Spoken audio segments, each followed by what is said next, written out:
Hello, everyone, and good evening, and happy Mother's Day today. Welcome to ICE 360 Degree. Now, we will discuss the ninth chapter, that is Environment and Sustainable Development. Let's start. So, environment is total planetary inheritance and totality of all the resources.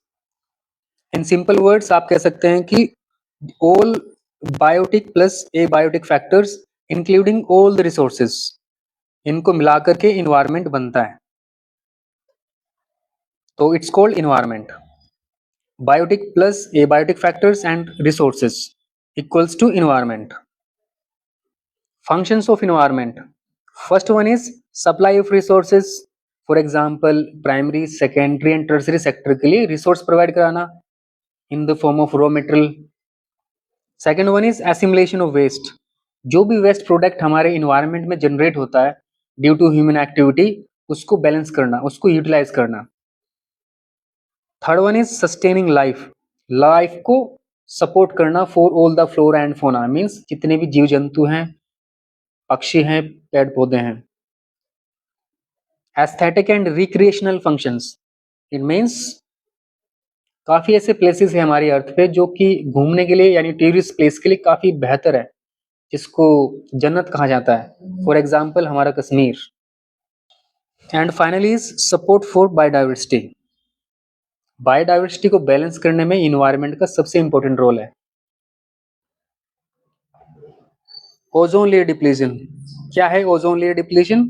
It is thinning और reduction of the ozone layer present in the stratosphere of the earth atmosphere.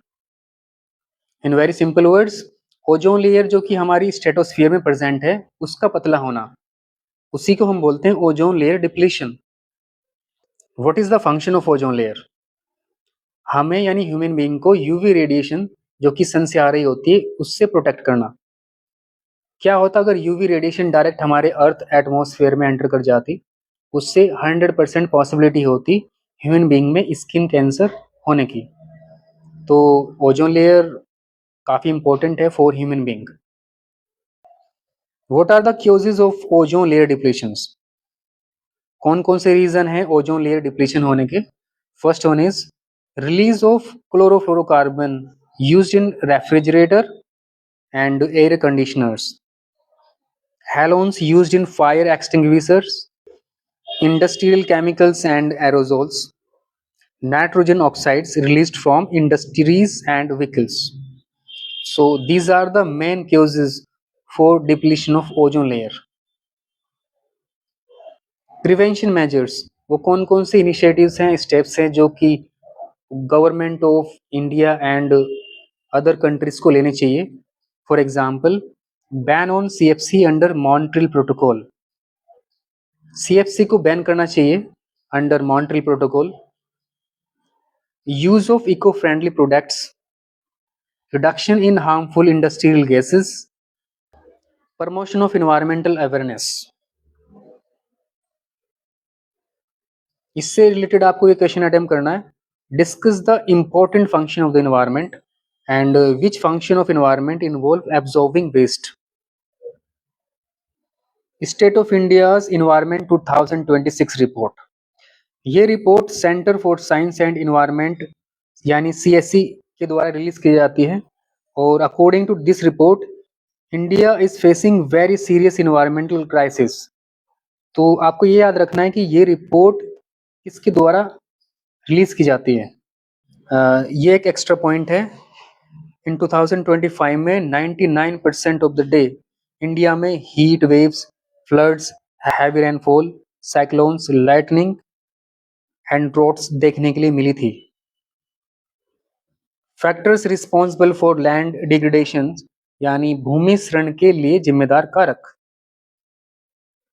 तो कुछ factors हैं जो कि land degradation के लिए responsible है. First is loss of vegetation due to deforestation, unsustainable extraction of fuel, wood and fodder, shifting cultivation, encroachment into forest land, forest fires and overgrazing, non-adoption of proper soil conservation, improper crop rotation, indiscriminate use of agrochemicals जैसे कि fertilisers and pesticides, improper planning and management of irrigation system, excessive extraction of groundwater beyond recharge capacity।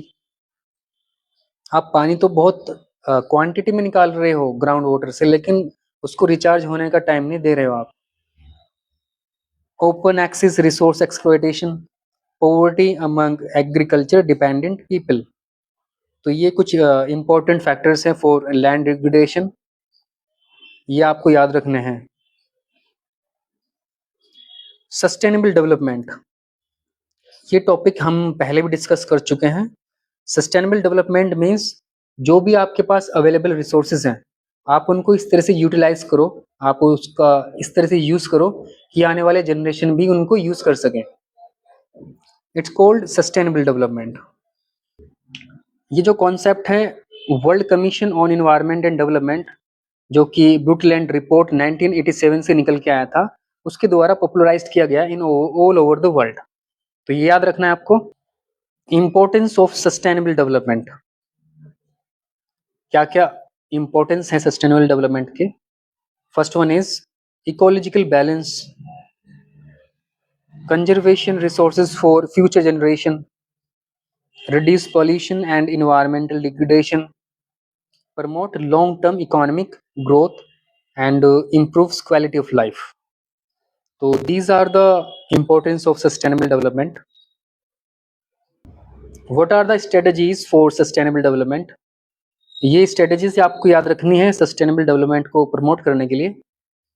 First one is use of renewable energy, afforestation and forest conservation, water conservation, sustainable agriculture, waste management and recycling, and pollution control.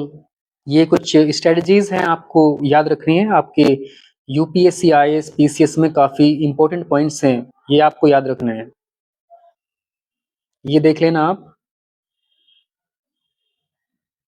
Long questions related to environment and sustainable development. First one is define environment and explain its major components, discuss the important function of the environment, and last one is explain the causes and effects of environmental degradation. Some MCQs related to environment and sustainable development. First one is which gas is mainly responsible for ozone layer depletion, and last one is which organization popularized the concept of sustainable development through the Brundtland report. तो friends ये आज का lecture था related to environment and sustainable development.